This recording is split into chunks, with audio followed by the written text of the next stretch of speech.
Welcome to Beekeeping Today Podcast Shorts, your quick dive into the latest buzz in beekeeping. In 20 minutes or less, we'll bring you one important story, keeping you informed and up to date. No fluff, no fillers, just the news you need. Brought to you by BetterBee, your partners in better beekeeping. Hey everyone, welcome to this Beekeeping Today podcast short on Varroa treatments. This is a multi-part series covering the different treatment options available to combat this honeybee pest. Each short in the series will cover one specific treatment option. For the series, we've invited Dr. David Peck from BetterBee to join us. In this short, we will be discussing ApiLife Var and Apiguard. Hey Becky, hey David. Hey, how's it going? Thanks for having me back. Always enjoyable to have you with us, David. Looking forward to this discussion. This is going to be a fun one.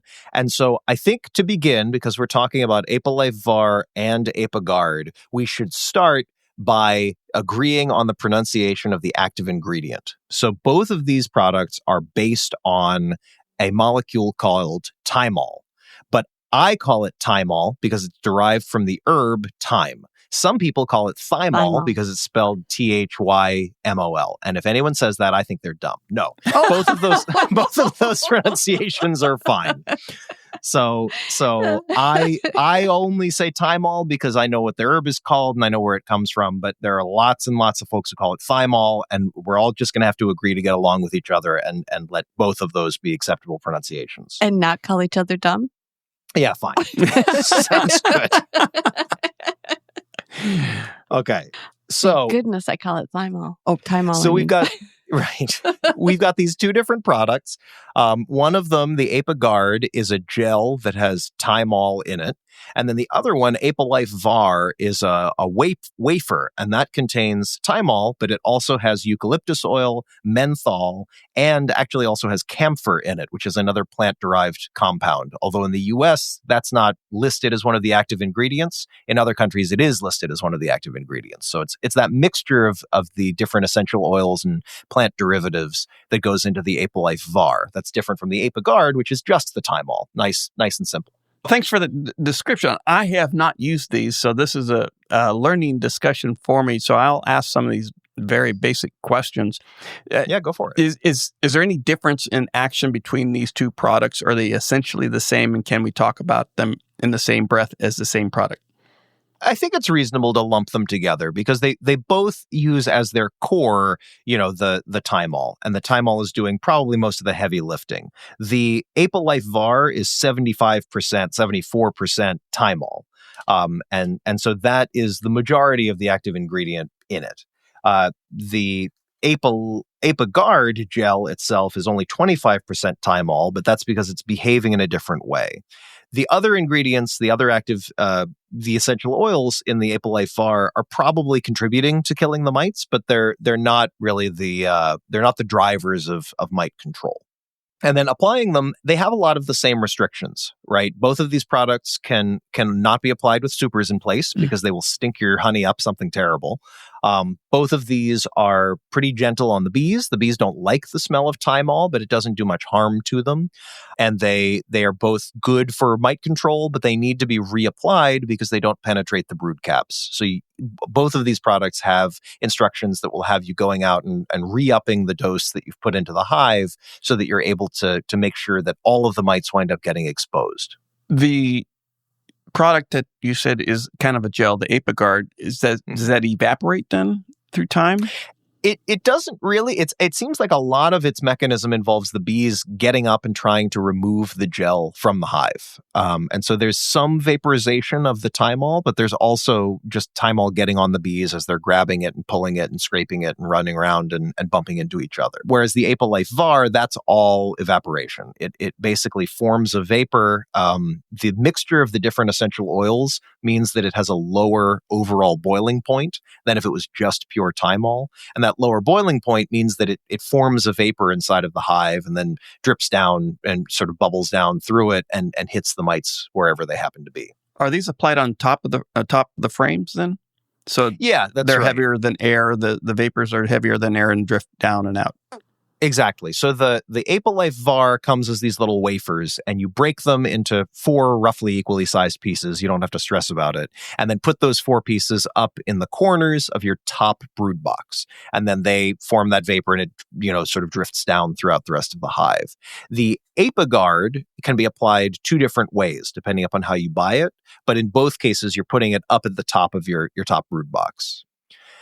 So you can buy ApiGuard either as a great big 6.6 pound tub of the gel. And then for that, what you're going to do is you have these little cardboard cards, basically, sort of like an extra large business card or something. And you're going to, wearing your protective gear, slurp out 51 milliliters of the stuff and squirt it down onto the card and then set that on top of the hive. And this is really built for large scale beekeepers, commercial beekeepers who are trying to put a whole bunch of this stuff cheaply into their hives. The other application involves these little foil packs. And I always say that they kind of look like, little cans of Fancy Feast, like cat food.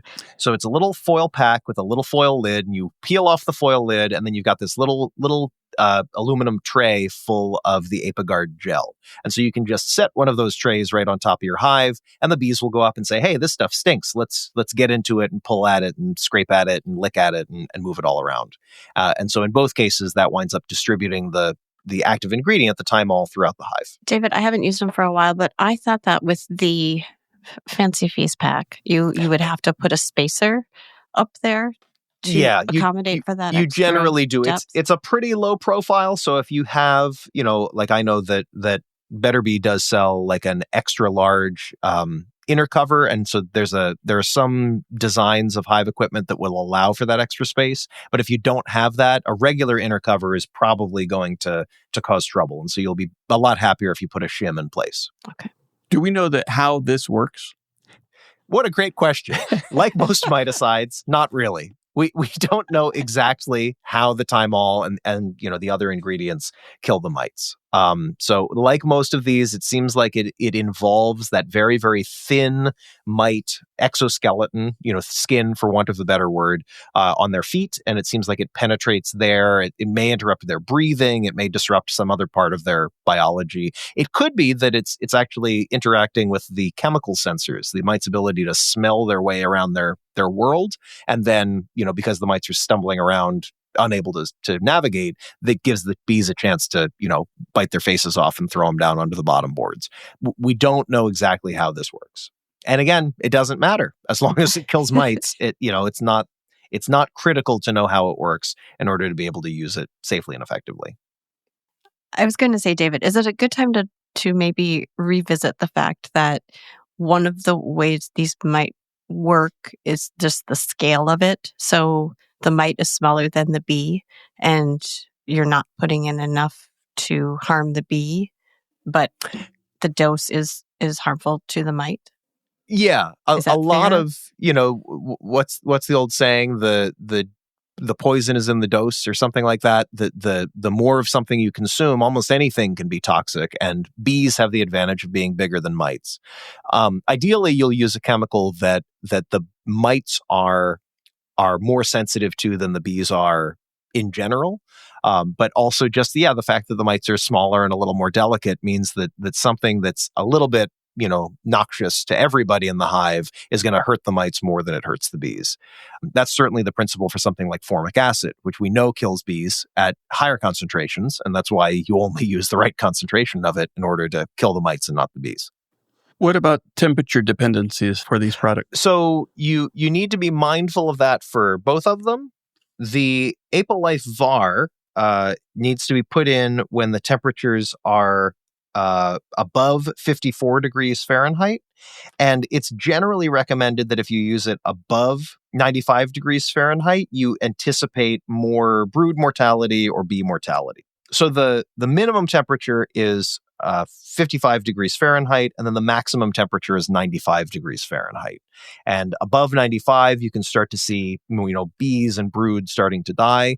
And then below it, you're just not going to have good circulation of the vapors, and the bees can sort of get overwhelmed, because if they're in a tight cluster, they aren't going to be able to circulate the vapors and sort of vent them out of the hive as needed. With both of these, is there bee bearding? as we see in Yeah. formic acid?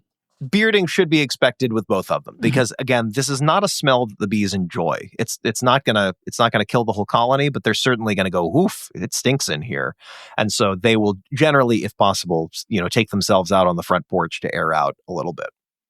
So the temperature regulations for the ApiGuard are a little bit different there. And there's actually an interesting opportunity with the ApiGuard because it allows you to use these different application methods depending upon the temperature. So for the ApiGuard, the maximum temperature that you can use it at is 105 degrees Fahrenheit. The minimum temperature is 60 degrees Fahrenheit. So not quite the same as the ApiLife Var, but both roughly in the same ballpark.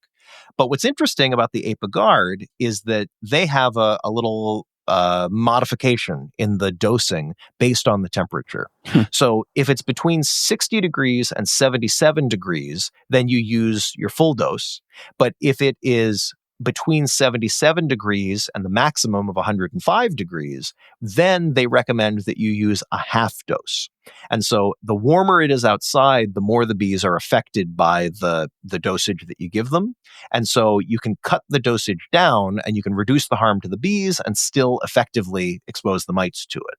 And so that's a neat little flexibility that ApiGuard has built into its label, which most of the other products don't have. That if it's 60 to 77, use the full dose. If it's 77 to 105, you use the half dose. And that just gives beekeepers a little more flexibility because obviously we can't control the weather and we can't control what time of year, what day we need to start doing our mite treatments. And so it can be useful to be able to have that flexibility built into the label. Did we talk about how long the treatment period is? No, we didn't. So that's important. And that's another point that's different for the two products. So for the ApiLife Var, for the wafers that you're snapping apart and putting up in the top, you're going to do 3 applications. The first application, you put this in and then you leave the strips in, or the tablets in, for 7 to 10 days. It's up to you. You can choose what you want to do. Then you come back and do your second application, which you do for another 7 to 10 days. And then you do your third application, and that stays in for 12 days. So depending upon how you choose to do your timing there, and that's nice. You have some flexibility. Hey, maybe it's raining. Maybe you're a little busy on 7 days after, so you'll go in 8 days after and do the next dose. But essentially, roughly every week to 10 days, you're going in and putting in a new dose so that you wind up exposing every mite to it. All the mites that are in the brood are going to wind up getting exposed. So that's those treatments, is the 3 applications, 7 to 10 days apart for the first 2, and then the last one stays in for 12, and then you scrape out the residue, and then your treatment is done. So for the ApiGuard, whether you're using the great big tub of the stuff or the little aluminum trays, what you'll wind up doing is leaving it in for a minimum of 4 weeks or a maximum of 6 weeks. So you put your first dose in, 2 weeks later, you put your second dose in, 2 weeks later, you check it. And then if there's still more, you can leave it for an additional 2 weeks, unless you need to put your supers on, and then you can pull it out and then put the supers right in place. That's different than the ApiLife Var, which does recommend that you not put any supers onto the colony for about a month after you finish the treatment. Oof. And so that is really handy in the fall when you're going in, doing a fall treatment, and then you're not going to put supers on for months anyway, so it's not a big deal. That's not something that's terribly useful in the spring, because now I've got to get this thing in, do about 3 or more weeks of application. Then I need a month before I can super up. And for most people, that just doesn't make a lot of sense.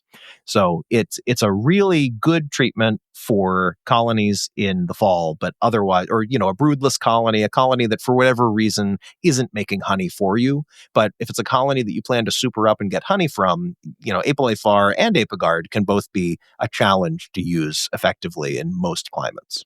Now for the big question, what's its effectiveness against Varroa? They're both good. They're both high. They don't penetrate the brood caps. And so if you only use one application of thymol, you'll knock some mites down and some mites will be protected. But because these are getting reapplied, and because thymol is a pretty effective molecule at killing mites, it does a very good job for mite control, as long as you're able to commit to the full treatment course, the 2 applications of ApiGuard or the 3 applications of ApiLife Var. David, one of the impacts of using ApiGuard or ApiLife Var, I think that beekeepers should know about, is the fact that if you're testing comb for residue, thymol has been definitely found in comb where this has been used as a treatment. Whether Yes. or not that impacts the colony, I'm guessing that might impact the colony more, but I think Right. it's important that that residue is there. And so you have to be really careful with where you're extracting honey from. Yes. Yeah. It's if you are a beekeeper who is sometimes using a frame in a brood box and sometimes using a frame in a super, maybe you've got deep supers, maybe you've got medium brood boxes, whatever it is.